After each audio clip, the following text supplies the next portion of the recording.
Hey everybody, Ed home at Old Guy Hi-Fi channel. I hope everyone's doing well today. Today should be a bit of a fun video. We're going to take a look at the Holo Cyan 2. It's a really interesting device, so sit back, relax, and we're going to talk about this resistor ladder DAC.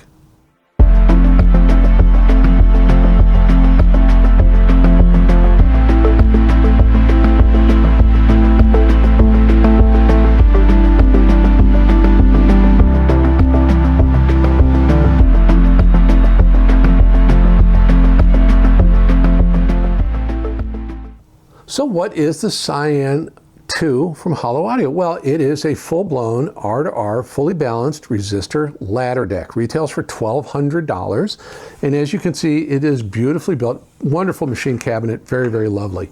And it is a true fully balanced ladder DAC. So we're going to, in the review, we're going to take a look at the front, we're going to take a look at the back, I'm going to open it up, we're going to look inside, and then we're going to talk about how it sounds and some of the recordings I used. But the basics are, it will accept on SPDIF input, that's coax, optical or AS-EBU, 24-bit 192.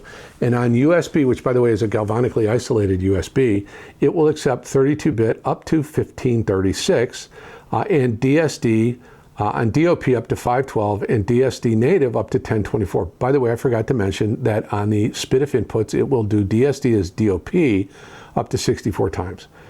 It does have an I2S input, and on the I2S input, no surprise, it'll do 32-bit 1536 and DSD up to 1024. It is a nice unit, balanced output, single-ended. On the single-ended outputs, it puts out 2.5 volts, and on the balanced, it puts out 5 volts, so good, strong signal. So, as I said, it is a true balanced DAC, and it uses some really interesting technology that's trickled down from Holo Audio's other DACs. So let's talk about that. So as I mentioned, it is a true resistor ladder DAC, fully balanced. And it's got some interesting technology in it. Now, there is some conversation out there that says the Holo Audio DACs do DSD natively. And I'm going to take a little bit of an issue and try to explain really what happens. So in a R2R ladder DAC, the R2R ladder DAC can accept PCM 16-bit word or 24-bit word natively with no oversampling. And this is a non-oversampling DAC. It doesn't even give you the option to do oversampling. So ladder DACs can do PCM natively, no oversampling. Now, what Holo Audio talks about is having the resistor ladder and then a vector stepped resistor network at the same time. So the PCM goes through the ladder and the DSD goes through this vector stepped resistor conversion process. So yes, it can do DSD natively, but it's doing it in a different method than using the R2R ladder. And I don't think there's anything wrong with it. And I'll talk about how it sounded on DSD. Well, I'll give you a hint right now. It sounds really good on DSD, and I used a bunch of different ones. And I fed it through I2S, and it sounded really good. So the other thing too about this is, some of the technology in their other DACs is working its way down to the entry level, which is why this is the second generation. So it uses a new deglitching technology. And I'm going to talk about deglitching in general. I don't have any specifics about the deglitching specifically in this because there was nothing on the website about it, but we'll talk about it. I also did, and you'll see when we look inside, the USB input is on its own separate galvanically isolated circuit board, and that's really nice. And that obviously helps reduce latency issues. It's got their own proprietary firmware, kind of like what Shit Audio does with Unison USB. So low latency, ultra low latency, super highly reliable data transmission. And obviously it measures extremely well as far as noise and things like that, because USB can be noisy. But then, let's talk about this deglitching technology. So what's deglitch technology? Well, in the digital audio conversion process, it's a mechanism used to correct errors or artifacts that arise from the digital analog conversion, the DAC processes. These errors are often called glitches and can be caused by inaccuracies in timing or jitter or other issues within the DAC circuitry, particularly in older style DACs and in ladder DAC designs, such as R2R architectures. They rely on switching resistors to achieve accurate voltage levels. So you need to do deglitching. Now, Holo Audio talks about they do full amplitude deglitching. Well, what does that mean? Well, it refers to the ability of the deglitching technology to address errors across the entire amplitude range of the audio signal, peaks and valleys, all the frequencies, ensuring that the digital output remains smooth and free of distortion at all levels. And this is critical for improving the integrity of audio, especially when dealing with quiet passages or rapid dynamic changes.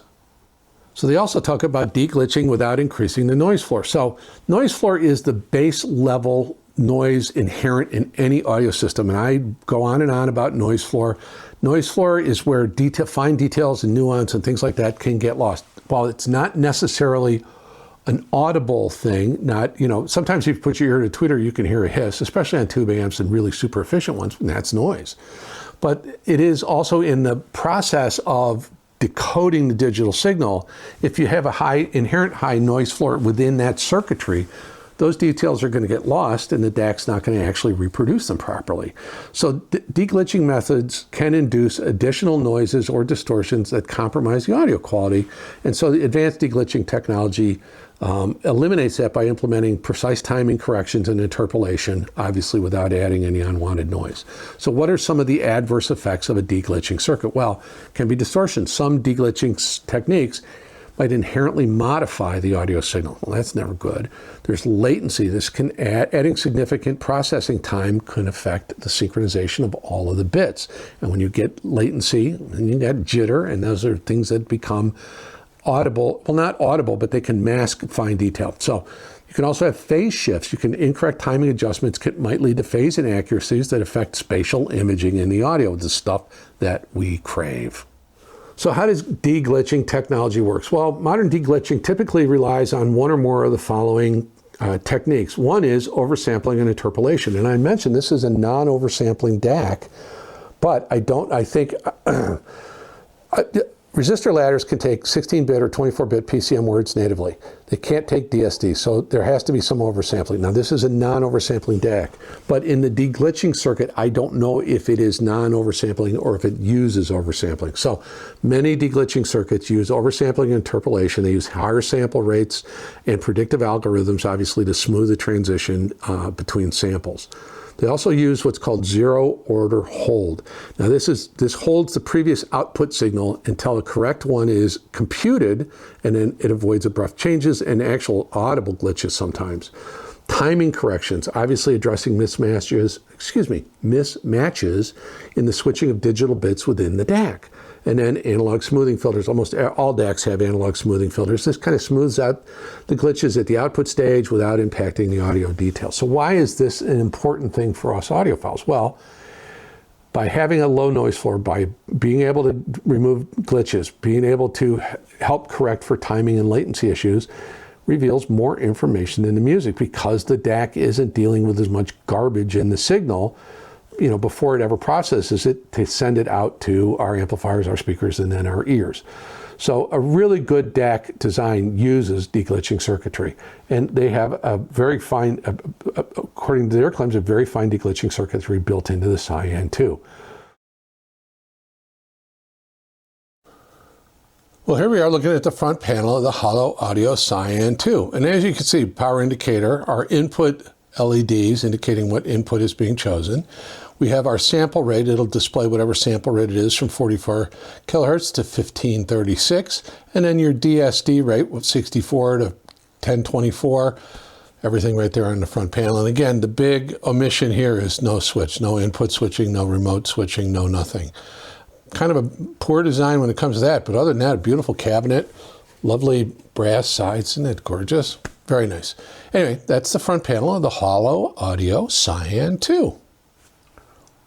Well, here we are looking at the back side of the Holo Audio Cyan 2, and I'm going to start over on the right.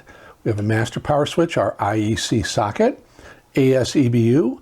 We have USB on USB-B. We have optical toslink. We have I2S. We have coaxial toslink.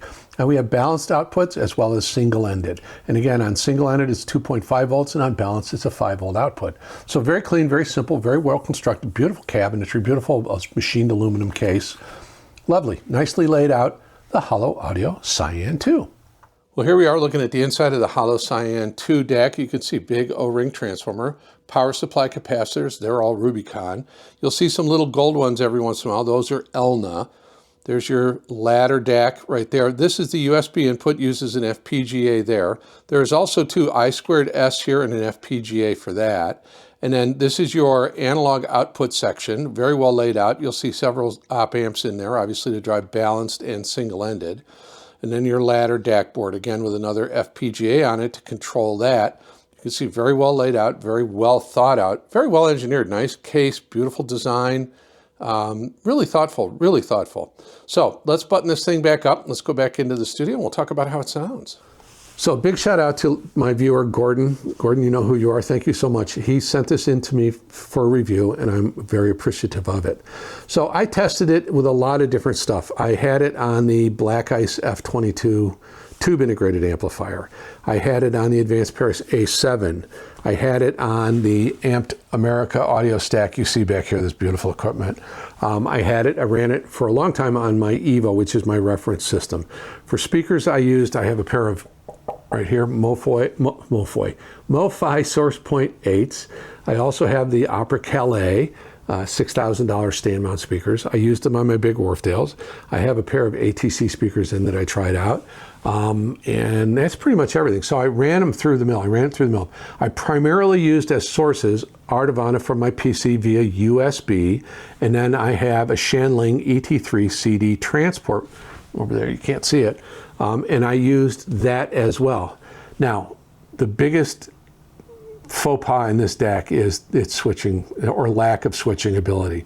So if I connect via USB from Artivana on the PC input, and I connect, because the Shanling ET3 CD transports have I2S output, they have USB output, they have AAS EBU, they have SPDIF, Toslink, and coax. They have a lot of different outputs. So I wanted to connect the DAC to the unit via I2S. Well, it would never change over when I wanted to use the DAC. It's supposed to auto signal sense. If I stopped playing Artivana, it didn't switch over. I'd have to go over and actually unplug the USB cable. Now, then I could get it to recognize the CD transport. But then when I wanted to switch back, I had to literally turn off the CD transport to get it to recognize the USB input. Very poorly designed in my mind. Very poorly designed. So that made it a bit of a hassle and a bit of a, the user experience was not pleasant. But let's talk about sound quality and the recordings I used. Well, the first recording I used was this album from the EST, which is the Esbjörn Svensson trio called Strange Place for Snow. And this is their, I think their second US album release.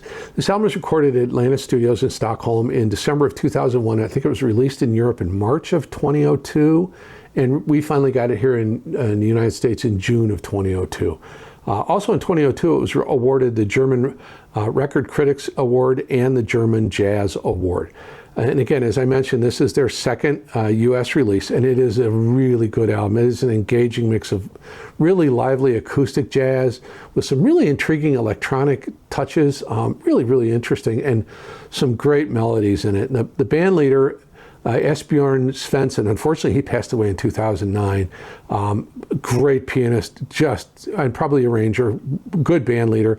You have Daniel Berglund on bass, and then you have drummer Magnus Ostrom. I'll tell you what, Magnus is a massive drummer. Oh my gosh, some of the drum fills in this, and the drumming is just so incredible and dynamic, and the bass is very good. Everything, this is just a wonderfully super well recorded album with some really, really good, intriguing songs in it. There's one called When God Invented the Coffee Break, because of course, just so you guys know, I hope you know, water is the most valuable resource on earth, because without it, you can't make coffee. So anyway, the song When God Created Coffee Break very much sounds like Brad Mehldau. Very, very close to it. It's very, maybe inspired by Brad's work. Just beautiful. And then there's one of my favorites is this really bluesy post-bop groove called Spunky Sprawl. Really, really good. This album showcases the trio's musical acumen wonderfully. It is beautiful, well recorded, some fun jazz, some good toe-tapping songs in it. Highly recommend. My favorite song on it is Somewhere Else. And the really interesting thing about that, it's the last track on the album, is if you look at the album, all the tracks fall into the 3 to 5, 6 minute range, but the last track's 17 minutes, but the song doesn't last 17 minutes. After the end of the song, Somewhere Else Before, wait 3 minutes. There is a hidden track on there. It's a little bit offbeat, but really unexpected, kind of cool. Very interesting. So anyway, again, EST Trio, Strange Place for Snow. Well, the next album is it's just a wonderful album. It's just this cool psychedelic funk blues just wonderful band called Black Pumas and their self-titled album, Black Puma. Now, this was their debut album. It was released in June of 2019, and it's a really interesting, it's got a cool sound to it. Now, it was recorded at Arlen Studios in Austin, Texas. And Austin, Texas has the coolest music scene probably of any city in America. You know, New Orleans has got their thing with jazz. Chicago's got blues. Kansas City's got kind of blues and jazz. New York's got symphonies and opera and all that stuff. But the feel of the music scene in Austin is just amazing. I've discovered some great bands in Austin. Band of Heathens comes to mind. But anyway, so being recorded in Austin, you kind of get Austin, I think there was some flavor of Austin made it into this recording for sure. Kind of that unique style and vibe that Austin has. Now, Black Pumas is led by guitarist and producer Adrian Quesada and vocalist Eric Burton. And oh man, Eric Burton's voice is just so amazing. It's really cool. Now, the album blends this unique mix of kind of soul and funk and rock and psychedelic. And it's got, kind of a very modern sound, but then certain tracks have this real vintage vibe to them. The album obviously received critical acclaim. It was nominated for several Grammys. It is just, there's some really evocative melodies, some very emotive vocals, and very, very rich arrangements. It's an amazing, amazing album. Eric Burton's voice is just phenomenal. I would compare it to definitely Al Green, Otis Redding. It's just got that real characterful texture. He's so fun to listen to and just wonderful songs. And this is good toe tapping music. Just amazing. Now, standout tracks on this one, Black Moon Rising was a big one. Really groovy bass line, really catchy chorus. It's just really cool. Kind of gives you, that's the opening track, kind of gives you a really good feel for where the band's going to take it. There's another track called Colors, which I think was their big hit off the album. It's got a really infectious rhythm. It's just a wonderful, very soulful, very cool song. And then there's another song called Act 33 or OCT 33, which is kind of more introspective, almost kind of like a ballad. Very, very interesting. Kind of shows the band's agility to change pace. My favorite track on it is Touch the Sky. Really, really wonderful. It's a great album. You got to put this on. This will get your feet tapping and your head bobbing and your butt moving. Wonderful album. Black Pumas, self-titled album, Black Pumas. To really test the chops of this deck, I used this recording from Nemi Järvi and the Gothenburg Symphony Orchestra. It is Edvard Grieg's Peer Gynt Suites number 1 and 2 and the Lyric Suite. And this is a standout, absolutely landmark recording of this material. It was recorded in 1990 at the Gothenburg Concert Hall, which is an amazingly, very rich acoustic place to record it. It's a Deutsche Grammophon recording, so it is just pristine in sound quality, richly detailed. I guess the orchestral sound is really captured completely. This has become one of the most acclaimed interpretations of Edvard Grieg's famous suites. This recording is known for its rich, expressive orchestral textures and precise dynamic conducting. Now, under Nemi Järvi's baton, the Gothenburg Symphony Orchestra is just on it so well. It is his interpretation of this music kind of emphasizes the contrast between the music's kind of lighthearted, kind of Scandinavian folk-inspired moments and its darker, more dramatic sections. It is a very emotive piece, without question. His conducting, again, it brings out the varied moods in Grieg's score. It ranges from kind of playful, like in the opening tracks, and kind of humorous to really profound and very tragic. It is a kind of a full emotional roller coaster ride. The performance is marked by absolute perfect balance between vivid, sparkling aspects of Grieg's libretto, the music, and its more melancholic and kind of mysterious themes. It allows the music to kind of make you to feel both whimsical and deeply emotional at different points. The orchestra is on fully. The woodwind section, the brass, the percussion, it's just amazing. Woodwinds especially, because there's a lot of really, really delicate passages with the woodwinds, especially in like the morning mood. You have to have a very delicate and lyrical touch with the woodwinds in that. And then you get into In the Hall of the Mountain King, which of course, if you're a King Crimson fan, you'll remember that track. The brass in that just explodes. It's so dynamic, and it just, You can feel the power and the precision. Just everything was really well done. This is an amazing recording. It is outstanding. And one of the things that's a real standout about this one is there's lots of versions of the Peer Gynt suites, and most of them are just orchestral. There is actually vocal parts to the suites that Edvard Grieg wrote in, and this includes all the vocal parts, the chorus and solo, and mezzo-soprano Marianne Eckloff, she shines in this, and in the solo piece is just wonderful. This is a standout recording. This is a benchmark recording. If you like Peer Gynt, if you like just good classical music with a lot of texture and a lot of detail, this is a great one, and the sonic quality of this recording is outstanding. And we're going to talk about that right now. So I mentioned the sonic quality of that Peer Gynt suite. So how did this thing perform sonically? Well, I'll tell you what, at $1,200, I think, and with its build quality and the execution of the design and everything else, I think it is absolutely an excellent piece at $1,200. It is very competitive with everything else in its price category, a little bit above and a little bit below. Is it an absolute standout giant killer? I don't think so, unfortunately. I don't think so. I think it's very competent. I think it's very good. I think it suffers kind of the same things that many ladder DACs suffer, and that is very thin in the bass response. There is bass, but it's not detailed, it's not nuanced, and it doesn't dig deep. Now, in the mid-range, and again, most of all of what we listen to falls between about 100 hertz and maybe 2K at the most. Piano, on the right-handed piano goes up to about 5K. Piccolo might get up there. Synthesizers will definitely get up there, but there's really not much acoustic music or information above 5,000 cycles. Everything above that is harmonics. This does a good job with the mid-range, but it's slightly cool and a little bit analytical. Not Delta Sigma analytical, not ESS analytical, but it's just a little thin in the mid-range. It's very competent, but and it rendered detail very well, but just, I don't know that I got every last degree of detail out of the music that I've heard in other products.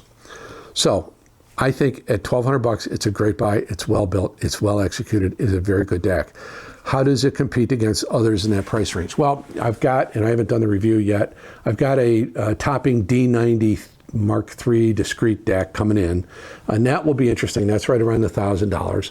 I did an SMSL DAC that was in and around that price category. This is slightly better than the topping or SMSL DACs that I've tested in this category, price category. At $1,200, how does it compete against a DAC like the Gishelli Daisy, which is a Delta Sigma DAC? It competes very favorably against a stock Daisy, no question. I think the Daisy does better in the bass response. I think the Daisy, now an imaging on this particular DAC, and I'll get to it real quick, the imaging on this DAC is good. It's good width, good height, nice center. Not a lot of depth, and I think I find that to be a characteristic of a number of different R2R ladder DACs. There's just not a lot of depth to it. But it is, imaging-wise, it is very comparable to the Daisy, although the Daisy will dig deeper, and the Daisy will make more bass. But I think that Holo Cyan's got the Daisy through the mid-range. And I'm talking about a stock Daisy, and I'll talk about what happens when you modify the Daisy in a minute. So I think it's a very competent DAC. I think it does quite well. I think it's well built. I think it's a good value. I think it competes very favorably with other DACs in that same price range. And it's all going to be a matter of difference. Look, there's no best of anything. There is what you think is best. There's what I think is best. It could be two different things. And we're getting to the point now where we're getting spoiled for choice for good DACs. And it becomes down to a matter of kind of figuring out the subtle details and what those differences are and how much you value those differences. So, good DAC. Now, I did do some controversial stuff to make it sound a little bit better. I did run it, I fed it Artivana via USB from my PC, and I fed it a digital signal from a Shanling ET3 CD transport. And I got to tell you, the switching in this thing is terrible. It is absolutely a deal breaker for me. I had to get up and literally unplug the USB cable to get it to recognize that the Shanling CD player was connected via I2S. And then I'd have to unplug that and reconnect the USB to get it to recognize USB. It was a real pain in the neck. I did find a workaround, but it was stupid expensive, so we'll talk about it in a second. I did, controversially, put the SMSL P0100 Pro DDC reclocker in line with this. I fed it USB, came out I2S, and it changed the character of this DAC pretty significantly. For 70 bucks, it was absolutely, I can recommend it. The bass got better, a little more detail, maybe dug a little bit deeper. Mid-range smoothed out and got a smidge warmer. I thought the image got deeper. Still was good width, good height, but the center focus was a little better and instrument placement was a little more focused with this. I just thought overall it improved it. And for 70 bucks, it kicked it up a significant notch. With this and this, I would put it up against that Pontus 12H I reviewed, definitely. And I think it probably does every bit as good or better than that. Now, even more controversially, I got a little package from Singapore the other day, and it contained the Live Mu DDC. This is remarkable. 850 bucks though, it's not cheap, but it's really cool. It takes USB-N on C, USB on B. It takes all the SPDIF inputs, Toslink, coax, ASEBU. It takes in I2S, but it only outputs I2S, and then it's got a connector for an external clock if you want it. Now, this plugged into this, I could switch here very easily. I didn't have to go unplug stuff, so I could switch, because I went from here, I2S, into the Cyan 2. That kicked it up a notch. Now, here's the problem. 1,200 bucks for the DAC, 850 bucks for the DDC. At 2,050 bucks, I don't know that I would do that. I would probably look at a $2,000 DAC, and then maybe at some point add a DDC of your choice, because there's a lot out there and there's probably more coming. But anyway, I think at 850 bucks, the Live is a very good value. It's less expensive than a lot of them, but I don't know. The pairing was awesome. It was amazing. The bass got better, image depth got better, everything got better overall. Now, at $2,050, the DDC with the Cyan, how did it compare against the Gishelli Daisy with the upgraded op amps and the linear power supply and the SMSL DDC connected? Because I can't connect this to any of the Gishelli DACs because they don't have I2S in. This on the Daisy, it sounded better than this, even with the Live Harmony DDC. Bass was much better, image depth was much better. Those were the big standouts. Mid-range was warmer, just wonderful overall.